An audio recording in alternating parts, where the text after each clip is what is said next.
If the chip breaks in the dip, I'm fired. Oh my God. Did I just pass the dip test? I think I did. Today we're in the test kitchen and we're gonna be sharing some of our favorite chips and dips. Chips and dips. If you've got like a strong enough chip in your arsenal, like anything can really be a dip.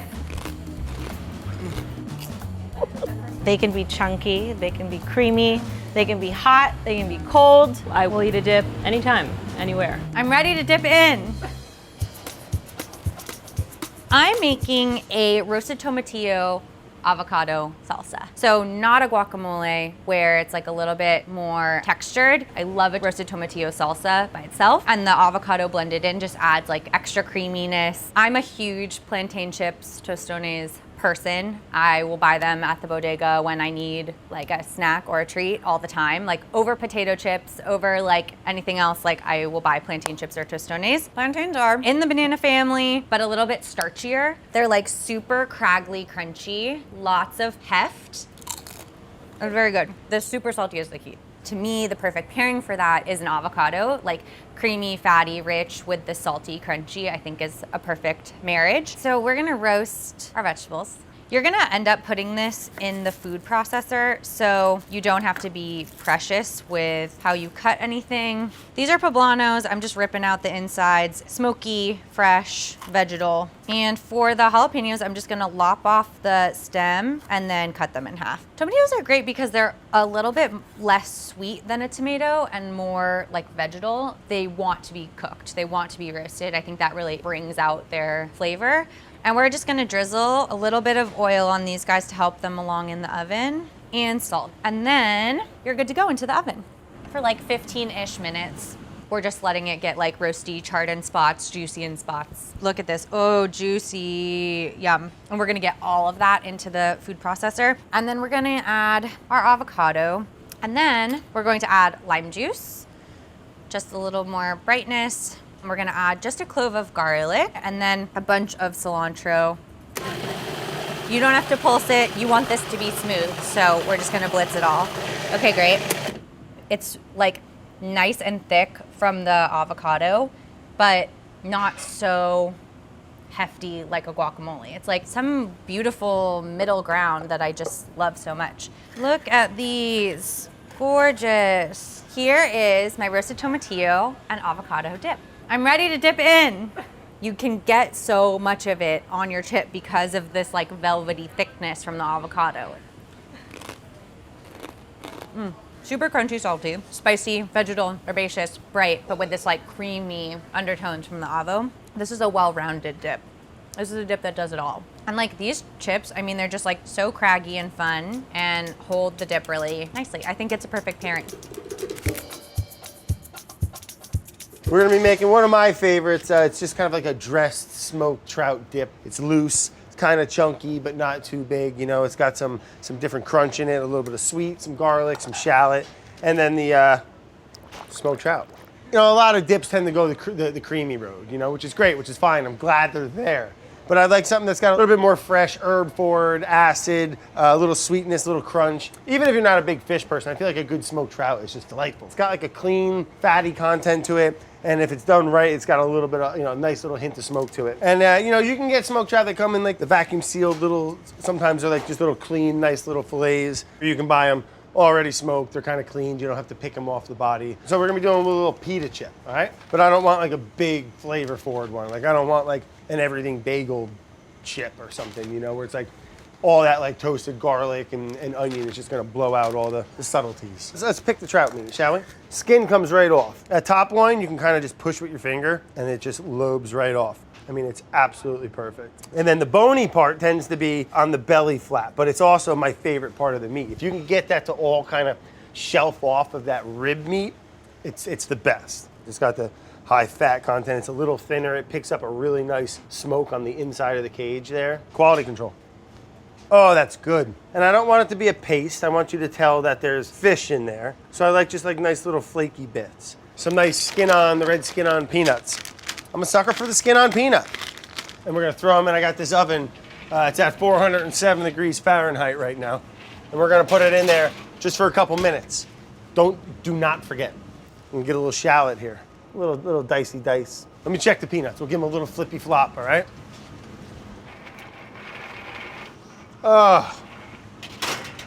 30 seconds, chef. We'll do a little fresh garlic, okay? And I'm gonna microplane it. It's gonna make it more evenly distributed throughout the dip as opposed to just big old crunch. All right, and next is picking herbs. Everybody's favorite. The peanuts. Here we go. Right behind you, chef, hot. So I love a little toasted peanut. Oh, do I? And the red skin's nice. Not only is it gonna add just a really delightful little color speckle throughout it, I think it has its own little unique little toasty flavor that I think just pairs really nice with a smoked, salty, semi-sweet trout.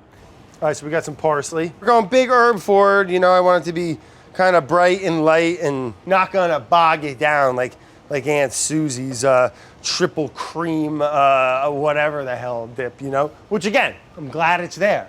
And then we'll do some mint. Parsley can take a nice chop. I feel like it doesn't bruise as much. With the mint, I like to do a little chiffonade. It kind of bruises a little less and it'll stay a little fresher. Hey, do we have one of them juicer McBobbers? What kind of kinky shit are you guys doing? We're gonna put the juice of 1 lemon to start. Dress that up with a nice little bit of olive oil. Yeah, that's nice, huh? Pretty little tree right there, isn't that nice?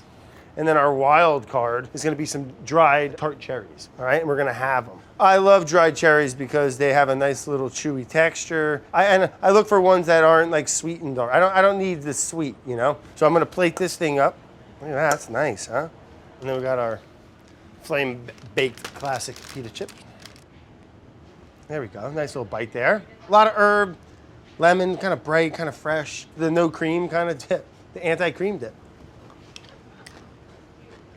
I like the dried fruit comes through really nice. That tart cherry kind of rounds it out. And then the crunch from the chips. It's just a really refreshing kind of easy eating, but yet substantial dip. You sit in there and like, you know, put in a little work, eat like 10 or 15 of these, you're in good shape, man. Go get yourself another drink. Everything's gonna be fine. And smoked trout dip, perfect food. Today I'm going to be making a yogurt-based dip with some salt and chili powder. This is one of my favorite dips because it's so simple and easy. Whenever I'm craving something like salty and a little spicy, this is my go-to. This dip makes me so happy. It's like instant gratification. It's quick and delicious. It's everything that I want a dip to be. So this is Kashmiri chili powder, which is like the main flavor in the dip. It's a little bit more floral and bright than your average chili powder, and it's not nearly as spicy either. So even though like I like a spicy dip, it's bringing way more than just heat. And then using the best chip on earth, Cape Cod kettle cooked potato chips. Cape Cod chips are definitely like thicker and sturdier and crunchier, which just makes them all the better for dipping. So this is my ideal kettle cooked potato chip. It's folded, which means there's like double layer of crunch happening. Salty, crunchy, delicious, everything you're looking for in a chip. So because this dip is only 3 ingredients, you're literally just gonna put the yogurt into a bowl, sprinkle over some chili powder, and add salt and stir it all up. That's literally it. So I'm using plain full fat yogurt. I just want like a cup of this. That's like a lot, but I will literally eat this with a spoon after if like I finish my chips. I definitely have a preference for plain yogurt, like low fat or full fat, doesn't really matter, but I feel like Greek yogurt has a bit too intense of a flavor and you can really like taste the difference there. And then I'm gonna go in with the chili powder and then salt. Just wanna mix it until it's nice and smooth and the chili powder is dispersed, and it should be like this pinkish, reddish color from the chili powder. Yeah, that's perfect. And then it's ready for chips. To be honest, this is not a spicy, bubbling vat of spinach artichoke dip. I just want to manage your expectations, but it is like salty, creamy, delicious. It's simple, it matches the effort that you put in, and it's really good.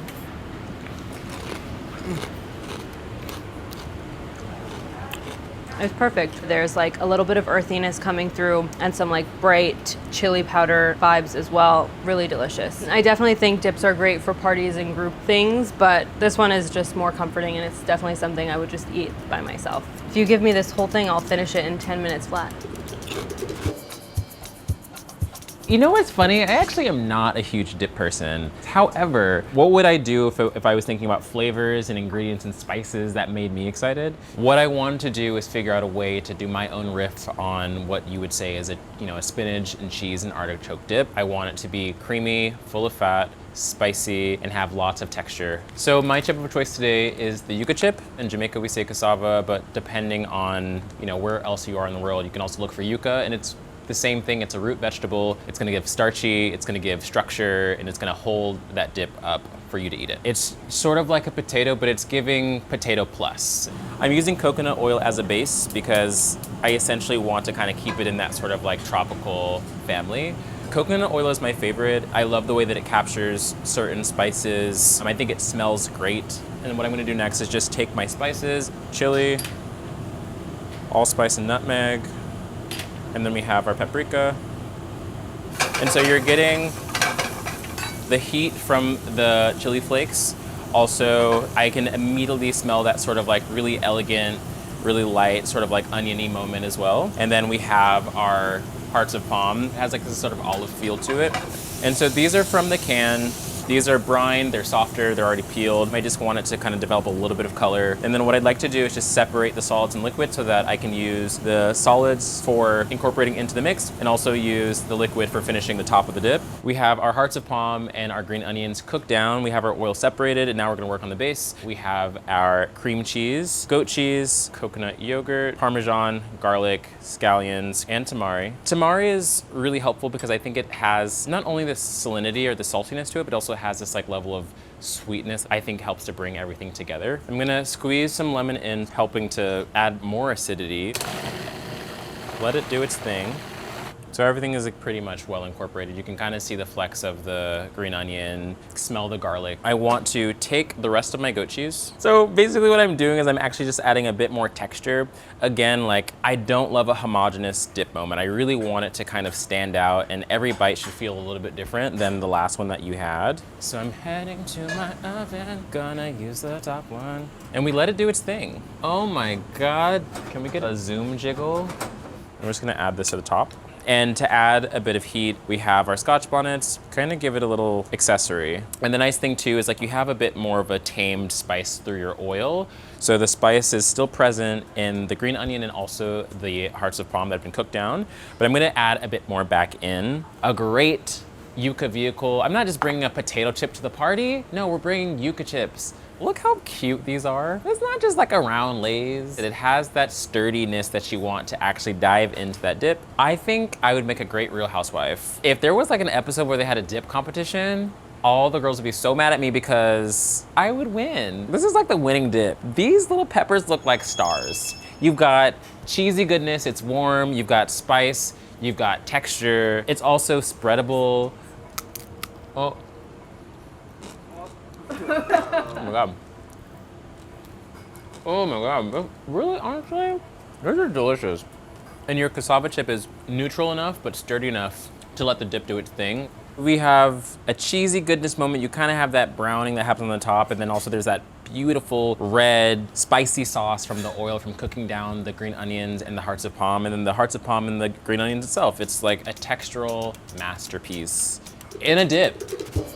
I'm really excited to be sharing my dip today. Dips for me, they're for sharing. And so it's really important for myself to share something personal that I grew up with or is super nostalgic. The dip that I'm making today is definitely a salsa, but it reminds me of my childhood, being outside grilling with my dad. All the flavors are really bright, and I think that they're gonna be perfect with our chips today. The chip that I'm choosing today is Juanita's. This tortilla chip changed my life because it's not actually really greasy. It's super crispy. It maintains its crunch. You can really taste the flavor in it. For me, what makes this dish extra special is the eggplant that we grill. We like to use Chinese eggplant. It doesn't get as bitter as maybe an Italian eggplant. And then when you're adding it with other ingredients to make the salsa, it soaks up all that flavor as well. We're not looking for perfection as we're cutting this eggplant. We're just looking to grill it, and at the end of the day, we're gonna be chopping it up into the salsa. And we're just gonna season them with a little bit of salt and pepper and olive oil, and then we're gonna head on to that grill. And what we're looking for here is to just get a nice char on the eggplant to cook it through all the way, but we don't want it to be mushy because we want to still be able to tell what it is in the salsa that we're eating. Keeping it at a good lower temperature is going to make sure that you're not burning your eggplants because it's so delicate. You can see these eggplants are starting to get a really nice texture. They're not like hard, they're not mushy. The skin looks nice and crispy. Oh, it smells so good. So we're just gonna chop it up into the same kind of shape that we have the tomatoes and the mangoes. And when you have everything the same size, you kind of get that perfect bite that you're always looking for. Eggplant's our base. Green mango is underripe mango. The flavor on it is a lot more sour. The texture is really beautiful because it maintains like that nice crunch. I think this with the smokiness of the eggplant is something that in the Philippines you kind of find a lot of. The tomatoes are gonna go in here too. I'm gonna season it with a tiny bit of salt, just a little bit because I know that I'm gonna add some fish sauce later. And fish sauce definitely has a strong savoriness. A little bit of fresh black pepper, cut shallots. You can see all the different colors. I'm gonna add a little bit of lime juice. It breaks it down, it brings everything together. And then for the secret / best ingredient, Knorr liquid seasoning is just kind of this really beautiful umami flavor that we use a lot in our cuisines. I think it's a little deeper and richer in flavor than soy. And then my favorite ingredient, fish sauce. Fish umami flavor adds another level. It's something super familiar growing up in the Philippines. This is a dip that you could also actually like stuff your grilled fish with. I'm gonna add our cilantro. I'm adding a little bit of olive oil to help create a salsa base. It's nice to have a little fat, and I think personally for me, if you let this sit overnight, it's gonna be the perfect dip for your chip. I wanted to lay down the banana leaf because it helps bring out the colors of everything that we're plating and eating today. So this is our chips and salsa. Now that is a chip with dip. I can taste the smokiness of the eggplant, the brightness of the mangoes, the shallots that add a nice kind of like spice and kick. It's just all coming together. You know, I really love that you can taste the liquid seasoning and the fish sauce. That sense of umami and savoriness, it keeps you wanting more. That's the kind of dip that you want, where it's like you can't stop. Okay, I lied. I love dips. Sorry. The cheeses are speaking to me. And I love sports and dip.